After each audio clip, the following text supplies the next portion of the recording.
अस्सलाम वालेकुम जी। आज की वीडियो ऐसी ख़वातीन के लिए बहुत ही अहम होने वाली है जो प्रेगनेंसी कंसीव करने के लिए कोशिश कर रही हैं और बार बार ये पूछती हैं कि वो हमल कंसीव करना चाहती हैं, कौन सी ऐसी डाइट लें जिससे हमल जल्दी कंसीव हो जाए। तो आज की इस वीडियो में आपको बताऊंगा पूरे मंथ की डाइट प्लान कि आपने मेंसेस के दौरान कौन सी डाइट लेनी है, आपने फॉलिकुलर फेज़ में पहले जो 15 दिन है जब फॉलिकल बन रहे होते हैं तब कौन सी डाइट लेनी है, और यहीं बात ख़त्म नहीं होती। आखिरी जो 15 दिन होते हैं जब इम्प्लांटेशन हो रही होती है तब आपने क्या खाना है, और सिर्फ यही नहीं बल्कि मेंस्ट्रुअल साइकिल के अंदर आपने किन चीज़ों को अवॉइड करना है ताकि आपका जो एग है अच्छे तरीके से बने, फॉलिकल आपके सही तरीके से मेच्योर हों। तो ये डाइट प्लान अगर आप फॉलो करेंगे तो आपके मेंसेस भी ठीक तरीके से रहेंगे, फॉलिकल भी सही बनेंगे, फॉलिकल मेच्योर भी होंगे, उसके बाद इम्प्लांटेशन का प्रोसेस भी प्रॉपरली होगा।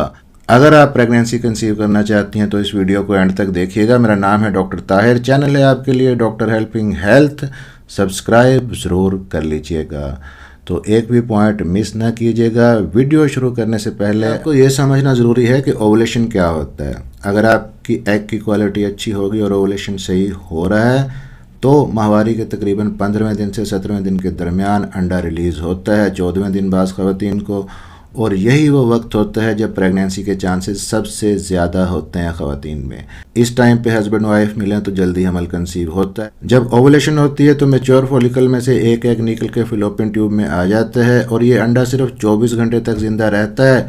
अगर इस दौरान में स्पर्म आ गया है हस्बैंड का, फर्टिलाइजेशन उसने कर दी है आपके एग की, तो हमल ठहर सकता है। लेकिन अगर ऐसा ना हुआ तो ये अंडा ख़त्म हो जाता है और आपको कंसीव करने के लिए अगले साइकिल का इंतज़ार करना पड़ता है। और यहाँ पे ओवुलेशन के बाद जो अगले 15 दिन होते हैं ल्यूटिल फेज़ होता है, वो आपका बहुत ही अहम होता है, तकरीबन 18वें से लेकर 28वें दिन तक। इस दौरान में आपका जिस्म, आपकी बॉडी स्पेशली यूट्रस इम्प्लांटेशन के लिए प्रिपेयर होती है। इस वक्त ईस्ट्रोजन और प्रोजेस्टेरोन हार्मोन बढ़ते हैं। अगर फर्टिलाइजेशन हो जाए तो एम्ब्रियो यूट्रस में अटैच हो जाता है, अगर ऐसा ना हो तो यह हार्मोन्स कम हो जाते हैं और फिर दोबारा से आपको माहवारी आ जाती है, और अगर फर्टिलाइजेशन हो जाए तो प्रेगनेंसी हो जाती है। अब ये सब कुछ बताने का मकसद ये है कि अहम बात आपको समझा सकूं।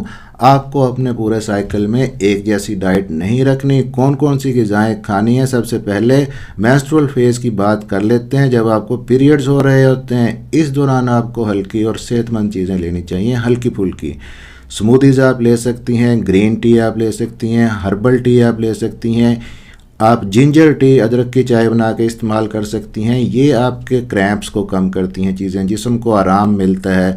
लेकिन इस दौरान में कुछ चीज़ें आपने अवॉइड करनी है, बिल्कुल भी नहीं लेनी, जैसा कि अल्कोहल है नहीं लेना, कैफ़ीन बहुत ज़्यादा आपने चाय कॉफ़ी का इस्तेमाल नहीं करना, जो साल्टी फूड्स हैं वो आपने बहुत ज़्यादा नहीं खाने, और डेयरी प्रोडक्ट्स भी मेंसेस के दिनों में आप अवॉइड करें।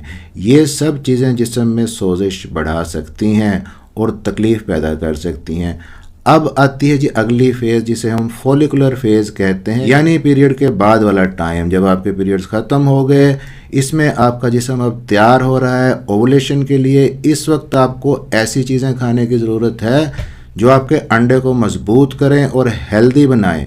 आपको एंटीऑक्सीडेंट्स और विटामिन से भरपूर हेल्दी फूड्स लेने चाहिए ताकि आपके एग्स की क्वालिटी अच्छी हो। यानी ये सबसे इम्पोर्टेंट फेज़ होती है ओवुलेशन फेज़। ये आमतौर पे 13वें-14वें दिन से लेकर 17वें दिन के दरमियान होती है। इन दिनों में आपको एंटी इन्फ्लेमेटरी और लिवर फ्रेंडली फूड्स खाने हैं। कौन कौन से सुन लीजिएगा ज़रा, जैसे कि ऑलिव ऑयल है, जैतून का तेल इस्तेमाल करें, टमाटर का इस्तेमाल करें, आप फ़िश हफ्ते में 2 से 3 बार लें, सार्डिन और मैकरल फ़िश। इसके अलावा आप बेरीज़ लें, स्ट्रॉबेरीज़ आ रही हैं वो लें, सिट्रस फ्रूट हैं, ऑरेंजेस हैं वो लें, पालक, लीफी ग्रीन वेजिटेबल्स और अखरोट ये अपनी डाइट के अंदर शामिल करें। आपके हार्मोन बैलेंस होंगे इन चीज़ों से और जिस्म को प्रेगनेंसी के लिए अच्छे से तैयारी मिलेगी।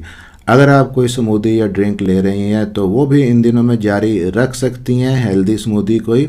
तो इसके बाद इम्पॉर्टेंट फेज़ आता है आपका ल्यूटियल फेज़, यानी ओवुलेशन के बाद का वक्त। ये वो मरहला होता है जब जिस्म इम्प्लांटेशन के लिए तैयार होता है, आपके यूट्रस की एंडोमेट्रियम बनती है, प्रिपेयर होती है। इस वक्त आपको डार्क लीफी ग्रीन वेजिटेबल्स खानी चाहिए, डार्क कलर की चॉकलेट आपको खानी चाहिए। इस वक्त आपको अंडे ज़्यादा इस्तेमाल करने चाहिए। इस वक्त आपको पाइनएप्पल का इस्तेमाल करना चाहिए, अनानास, और मैग्नीशियम रिच फूड ज़्यादा लें। मसलन के पालक है, पंपकिन सीड्स हैं, इनके अंदर मैग्नीशियम काफ़ी मिकदार में होता है। ये आप रोज़ाना की डाइट में शामिल करें। ये आपकी थकन को कम करते हैं, आपके मूड को बेहतर करते हैं और फर्टिलिटी को भी सपोर्ट करती हैं ये चीज़ें। साथ साथ ये आपकी लिबिडो को भी बेहतर करने में मदद देती हैं, यानी कि आपके पार्टनर से मिलने की ख्वाहिश को। अब एक बहुत ही अहम बात, अगर आपको PCOS है, थायराइड है, फाइब्रॉइड है, एंडोमेट्रियोसिस है, तब भी ये डाइट आपके लिए फ़ायदेमंद है। सिर्फ PCOS वाले जो पेशेंट हैं वो डेयरी प्रोडक्ट्स को अवॉइड करें अगर उनको मसला है इससे। बाकी सब लोग ये चीज़ें खा सकते हैं, बेनिफिट मिलेगा। ये सब नेचुरल फूड हैं, इनके कोई किसी किस्म के साइड इफ़ेक्ट नहीं है, लेकिन पूरा महीना ये आपके प्रेगनेंसी होने के प्रोसेस को सपोर्ट करेंगे, बल्कि प्रेगनेंसी के चांसेस को बढ़ाएंगे। लेकिन एक बात हमेशा याद रखिएगा, ये सब चीज़ें खाने से आप एक दिन में प्रेग्नेंट नहीं हो सकती। बेहतर नताइज के लिए आपको कम से कम 3 से 6 माह तक इस रूटीन को फॉलो करना होगा, यानी 3 से 6 साइकिल तक आपको ये डाइट मेंटेन रखनी है। अगर आप 1 या 2 महीने इस्तेमाल करती हैं, हमल कंसीव नहीं होता, बददिल हो जाती हैं, छोड़ देती हैं कि आपको प्रॉपर रिजल्ट ही नहीं मिले, तो आप ये गलती कर रही हैं। आप इस डाइट प्लान को भी फॉलो करती रहें, ये आपकी फर्टिलिटी को बूस्ट करेगी।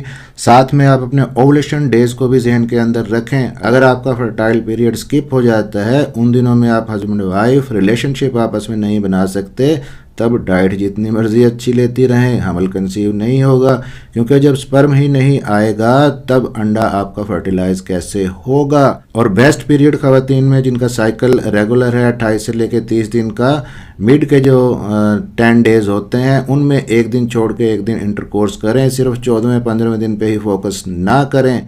और जिन खवातीन का साइकिल इरेगुलर है, उन्हें चूंकि अपने ओवुलेशन डे का पता नहीं चलता, तो उनके लिए सजेशन ये है कि वो कम अज़ कम हर तीसरे दिन तो लाजमी रिलेशनशिप बनाएं, क्योंकि स्पर्म फीमेल ट्रैक के अंदर जाने के बाद मैक्सिमम 3 दिन तक तो जिंदा रहता ही है।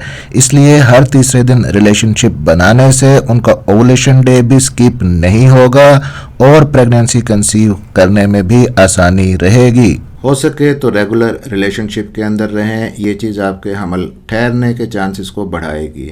हमारे इस चैनल पे वीडियोस को देख के, हमारे साथ कंसल्ट करके ऑनलाइन बहुत सारी ख़वातीन ने नेचुरली हमल कंसीव किया है। अगर आपको भी खुदा ना खास्ता किसी किस्म का कोई मसला है, प्रेगनेंसी कंसीव करने में दिक्कत आ रही है, फर्टिलिटी आपकी ख़राब है, चाहे मेल फर्टिलिटी है या फीमेल फर्टिलिटी है, दोनों के मसाइल से मुतल्लिक आप हमारे साथ ऑनलाइन कंसल्ट कर सकते हैं। वीडियो के डिस्क्रिप्शन में नंबर दिया हुआ है।